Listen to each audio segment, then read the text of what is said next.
శ్రీమాత్రే నమ. జయ గురు దత్తాత్రేయ నమ. ఈ వీడియోలో మనం ఏప్రిల్ 3వ తారీఖు నుంచి జూన్ 6వ తారీఖు మధ్యలో కర్కాటక రాశిలో సంచరిస్తున్నటువంటి కుజగ్రహ ప్రభావం ఏ విధంగా ఉండబోతుంది అనే విషయాన్ని పరిశీలించినప్పుడు కుంభరాశి వారికి 65 రోజుల పాటు కర్కాటక రాశిలో సంచరించబోతున్న కుజగ్రహ ప్రభావం ఏ విధంగా ఉండబోతుంది అని పరిశీలించినప్పుడు కుజుడు ఈ రాశి వారికి శత్రుగ్రహం. అలాగే మరి ప్రస్తుతం 6వ స్థానం కూడా శత్రుస్థానంలో ప్రయాణించడం జరుగుతూ ఉంటుంది. అంటే ఒక విధంగా వీళ్ళకి ఒక విపరీత రాజయోగం లాంటిది ఏర్పడడం జరిగింది. గతంలో ఏదైతే మీరు పోగొట్టుకున్నారో, ఎక్కడైతే మీకు అవమానం జరిగిందో అందులోనే మీరు మళ్ళా విజయం సాధించే విధంగా ఈ గ్రహస్థితి మీకు సహకరించే అవకాశం ఉన్నది. అంటే ఇప్పుడు 6వ స్థానం అన్నది శత్రువులు, రోగాలు, రుణాలు, ఈ పోటీ, కాంపిటీషను, అలాగే మీ యొక్క బంధువులు, మీరు ఉద్యోగం చేస్తున్నటువంటి ప్లేసు, అక్కడ ఉన్నటువంటి మీ సహ ఉద్యోగులు, ఇవన్నీ కూడా 6వ స్థానం బట్టి చెప్తూ ఉంటాయి.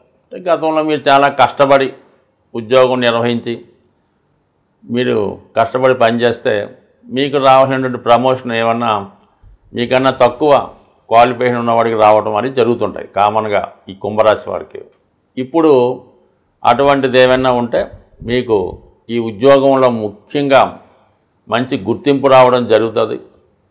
ఆగిపోయినటువంటి అభివృద్ధి లాంటిది ఏమన్నా ఉంటే ఈ సమయంలో మీకు గుర్తింపు రావడం జరుగుతూ ఉంటుంది. దాని తర్వాత సహజంగా ఏమైనా కోర్టు సమస్యలు ఉన్నా అవి మీకు అనుకూలంగా తీర్పు రావడం జరుగుతూ ఉంటుంది. అంటే చాలా కాలం ఏంటంటే ఏదైనా ఒక కేసు పెండింగ్ ఉన్నప్పుడు ఆ జాతకుడు ఎప్పుడు మానసిక అశాంతితో నడుస్తూ ఉంటాడు. ఏమవుతుందో, ఏం శిక్ష పడుతుందో, ఏమవుతుందని భయపడుతుంటాడు.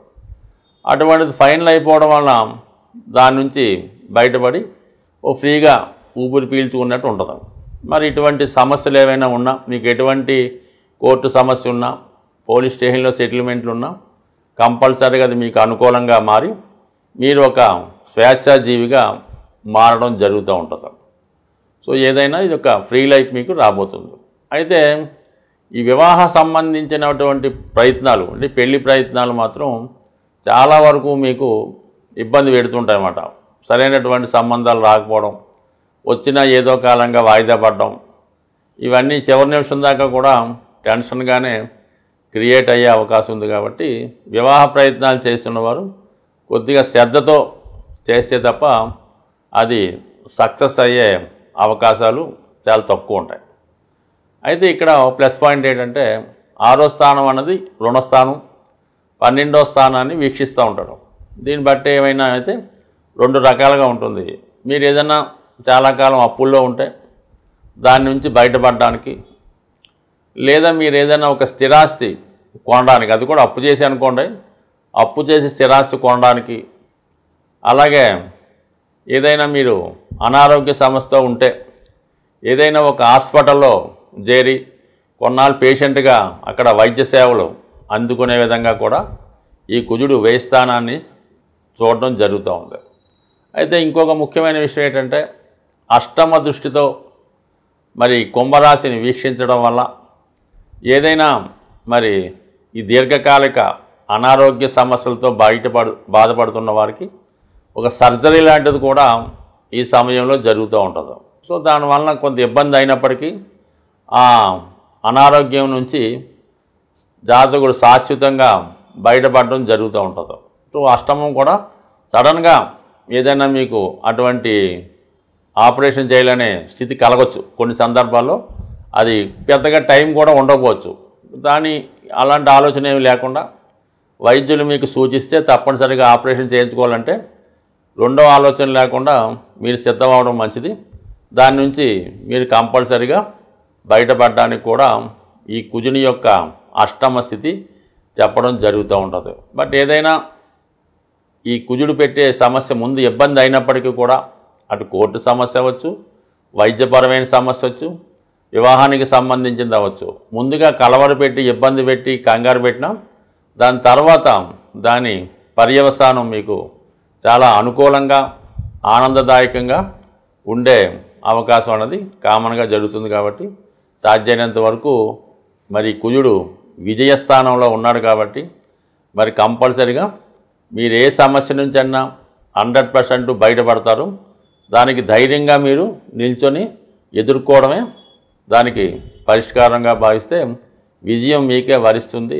ఈ కుజుడు చాలా వరకు ఎవరి జాతకంలో బలంగా ఉంటాడో వారు జీవితంలో స్వయం కృషితోనే ఎవరి సహకారం లేకుండా జీవితంలో పైకి రావడం జరుగుతూ ఉంటుంది.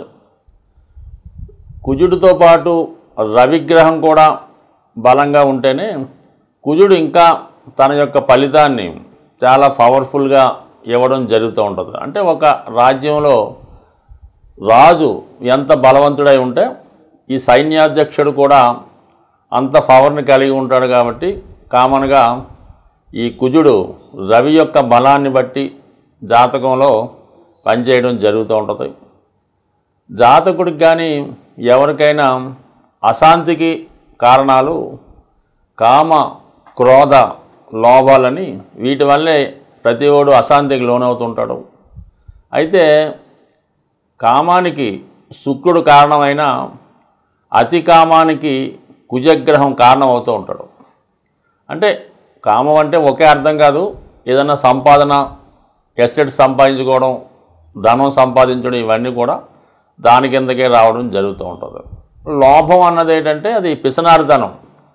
మనం ఇవ్వడం తప్పనిసరిగా ఉన్నప్పటికీ కూడా పక్కవాడి చేత కూడా ఖర్చు పెట్టకుండా, మనము ఖర్చు పెట్టకుండా పొదుపుగా వాడడం, లోభం అన్నది చాలా వరకు కూడా కారణమవుతుంటుంది. దానికి బుధుడు కారణమవుతూ ఉంటాడు. ఎక్కువగా క్రోధం, దాన్నే కోపం అంటూ ఉంటారు. ఈ కుజుడు జాతకంలో బలహీనంగా ఉన్న, పాపగ్రహాలతో కలిసి ఉన్న క్రోధం కారణంగా, అతి కోపం కారణంగా చాలా వరకు తను సంపాదించినటువంటి పుణ్యాన్ని, మంచి పేరుని, ధనాన్ని, ఆస్తిని కోల్పోయి చాలా వరకు పతనావస్థకి వెళ్ళడానికి కారణమవుతుంటుంది.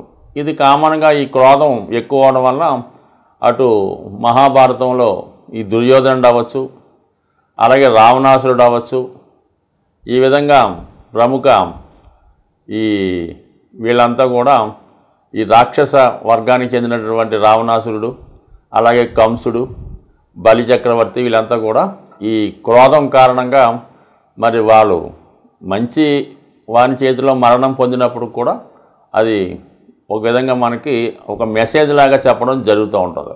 అందువలన కుజుడు జాతకంలో ఉన్నప్పటికీ ఏ స్థితిలో ఉన్నా దాన్ని జాగ్రత్తగా యూటిలైజ్ చేసుకోవడం వలన ఒక క్రమశిక్షణతో దాన్ని వాడుకోవలసి ఉంటుంది. ఏది కూడా అతి అన్నది ఎప్పుడూ మంచిది కాదు. కానీ కంపల్సరిగా ఒక జాతకుడు స్వతంత్రంగా ఎవరి మీద ఆధారపడకుండా నిలబడాలన్నా, తన యొక్క జీవితానికి సరిపోయినటువంటి ధనం, ఆస్తి సంపాదించుకోవాలన్నా, తన వారికి లోటు లేకుండా చూడాలన్నా, ముఖ్యంగా వివాహ జీవితం సంపూర్ణంగా ఆనందంగా ఉండాలన్నా అటు ఆడవారి జాతకంలోనూ ఈ మగవారి జాతకంలో కూడా సోకాళ్ళగా వివాహ పొంతను చూసినప్పుడు ఈ కుజుని యొక్క, అంటే దాన్నే కుజదోషం అంటూ ఉంటారు, కుజుడు ఉన్న స్థానాలను బట్టి ఇద్దరికి వివాహ పొంతన ఉన్నదా లేదా అన్నది కూడా మెయిన్గా కుజగ్రహ స్థితిని బట్టే పరిశీలించడం జరుగుతూ ఉంటుంది. అందువలన ఏంటంటే వివాహ జీవితం సరిగ్గా సాగాలన్నా, తర్వాత సంతానం కలగాలన్నా, భార్యాభర్తలు తగులాడకుండా ఉండాలన్నా కుజుని యొక్క బలం, కుజుని యొక్క స్థితి తప్పనిసరిగా పరిశీలించవలసి ఉంటుంది. కుజుడు మీకు అనుకూలంగా మారాలంటే చాలా ఈజీ మాట. కుజుడు తొందరగా అనుగ్రహించే గ్రహం కాబట్టి కుజగ్రహం మీకు అనుకూలించాలంటే సాధ్యమైనంత వరకు మీరు ఈ మంగళవారం రోజు హనుమాన్ చాలీసా పారాయణ వల్ల, హనుమాన్ని పూజించడం వల్ల, మంగళవారం నియమంగా ఉండడం వల్ల చాలా వరకు మీరు కుజుని యొక్క అనుగ్రహానికి పాత్రలవుతుంటారు. ఇంకో రకంగా కుజుని యొక్క బలం కావాలంటే, ఎనర్జీ కావాలంటే ప్రతిరోజు వ్యాయామం చేయడం వల్ల, నడక రన్నింగు చేయడం వల్ల కుజుడు మీకు ఒక విధమైన శక్తిని, కాన్ఫిడెన్స్ని ఇవ్వడం జరుగుతూ ఉంటుంది. మరి ఇంకా ఎక్కువ కుజుని యొక్క శక్తి కావాలనుకున్నవారు ఏదైనా ఒక జిమ్ ట్రైనర్ ద్వారా ఆ ప్రయత్నం చేయడం వల్ల ముఖ్యంగా కాన్ఫిడెన్స్ పెరుగుతూ ఉంటుంది. ముఖ్యంగా ఎవరైతే నిరుద్యోగులుగా ఉంటారో వాళ్ళు ఏంటంటే ఈ వ్యాయామం, ఫిజికల్ ఫిట్నెస్ ద్వారా చేసుకుంటే అటు ఇంటర్వ్యూలో నెగ్గడానికి కానీ, కాంపిటేటివ్గా ఏ పనైనా చేయడానికి కారణం అవుతూ ఉంటుంది. కాబట్టి యువకులు, ఉత్సాహవంతులు ఆ విధంగా చేయొచ్చు. ఎక్కువగా స్త్రీలు హనుమంతుణ్ణి, సుబ్రహ్మణ్య స్వామిని పూజించుకోవడం, మంగళవారం నియమంగా ఉండడం వల్ల చాలా వరకు మీకు ఈ కుజగ్రహ అనుగ్రహం లభిస్తూ ఉంటుంది. దాని తర్వాత మనం చాలా విషయాల్లో ఓడిపోతున్నాం. ఏదైనా ఒక భూమి కొనాలంటే అవ్వడం లేదు, అప్పులు తీరడం లేదు అనుకున్న వాళ్ళు కుజుని యొక్క అనుగ్రహం బలంగా ఉన్నవారితో మీరు స్నేహం చేయవలసి ఉంటుంది. అంటే ఆ కుజగ్రహం అనుగ్రహం ఎవరి మీద ఉంటుందంటే కేవలం ఈ యూనిఫారం వేసుకొని విధి నిర్వహణ చేస్తూ ఉంటారు కదా, ఎక్కువగా ఈ ఫారెస్ట్ డిపార్ట్మెంటు, ఈ పోలీస్ డిపార్ట్మెంటు, ఎక్సైజ్ డిపార్ట్మెంట్ వారితో, అందులో మీకు ఏదైనా దగ్గర బంధుత్వం, స్నేహం మీతో చదువుకున్న వాళ్ళు ఉంటే వాళ్ళతో ఎక్కువ ఫ్రెండ్షిప్ చేయడం వల్ల, వాళ్ళతో రెగ్యులర్గా మీకు టచ్లో ఉండడం వల్ల ఏమవుతుందంటే ఆటోమేటిక్గా మీలో ఉన్నటువంటి కుజుడు యాక్టివేట్ అవ్వడం ద్వారా కుజుని యొక్క బలం పెరగడం జరుగుతూ ఉంటుంది. ఇక అన్ని రకాలుగా సమస్యలంటే వివాహ సమస్యతో ఉన్నవారు ఆంజనేయ స్వామిని తమలపాకులతో పూజ చేయవలసి ఉంటుంది. రుణ బాధలు ఉన్నవాళ్ళు ఆంజనేయ స్వామిని సింధూరంతో పూజ చేయవలసి ఉంటుంది. అంటే ఎదటివాడి యొక్క ఈర్ష్యకి, అసూయకి గురైన వాళ్ళు, పెద్ద పెద్ద ప్రాజెక్టులు పెట్టుకొని వాటిని పూర్తి చేయాలనుకున్నవారు ఆంజనేయ స్వామికి వరమాల సమర్పించడం ద్వారా, అలాగే శత్రుబాధలు పోవాలనుకున్నవారు ఆంజనేయ స్వామికి నిమ్మకాయల దండ, సంతానం కావాలనుకున్నవారు ఆంజనేయ స్వామికి వరమాల, ఈ విధంగా ప్రతిదానికి కూడా ఈ స్వామివారి దగ్గర పరిహారాలు ఉన్నాయి. అవి నమ్మకంతో చేయవలసి ఉంటుంది. మన శక్తి కొలది చేయవలసి ఉంటుంది. అంటే శక్తి కొలది అన్నప్పుడు ఎలా ఉంటుందంటే ఏదో చిన్న విద్యార్థి ఉన్నాడు, చాలా బీద కుటుంబం, వాడు ఏదో కొద్దిగా ఒక 21 తమలపాకులతో పూజ చేయనే సరిపోతుంది. మనం బాగా ధనవంతులం, నెలకు 3-4 లక్షలు సంపాదిస్తాం అనుకున్న వాళ్ళు వాడు 108 తమలపాకులు కాకుండా ఒక తమలపాకుల బుట్ట, దాంతో అభిషేకం చేయడం వల్ల, అంటే వాళ్ళ శక్తి కొలది చేయడం అంటే ఇదే అర్థం మాట. దానివల్ల అలా చేయాలి తప్ప అది మనం ఒకరితో పోల్చుకోకుండా మన శక్తి ఎంతవరకు అనుకరిస్తుందో మనస్ఫూర్తిగా ఏదైనా ఇటువంటి పరిహారం మీరు చేయడం వల్ల శీఘ్రంగా మీకు స్వామి యొక్క అనుగ్రహం లభించే అవకాశం ఉంది. బట్ ఏదైనా భూమి దక్కాలంటే ఆంజనేయ స్వామి అనుగ్రహం తప్పనిసరిగా ఉండాలి. కాబట్టి సాధ్యమైనంత వరకు ఈ భూమి కావాలనుకున్న వాళ్ళు ఆంజనేయ స్వామిని పూజించుకోవడం, కుజగ్రహ అనుగ్రహం కోసం మంగళవారం నియమంగా ఉంటూ, మరి ఈ మధ్యకాలంలో వస్తున్నటువంటి ఈ కరుంగలి మాల ధరించడం వల్ల కానీ, 3 ముఖాల రుద్రాక్ష ధరించడం వల్ల కానీ, లేదంటే ఈ పగడం, మంచి జాతి పగడం దొరికినప్పుడు దాన్ని ఉంగరంగా ధరించడం వల్ల కానీ, లేదా ఇవన్నీ కానప్పుడు కాపర్తో తయారు చేసినటువంటి కడియం కానీ, ఉంగరం కానీ ధరించడం వల్ల, రాగి గ్లాసులో వాటర్ తాగడం వల్ల, రాగి పాత్రలు ఉపయోగించడం వల్ల కూడా కుజగ్రహ అనుగ్రహం ఉంది. కుజగ్రహం అనుగ్రహం ఉన్నవాడికి రుణాలైతే ఉండవు. స్వస్తి.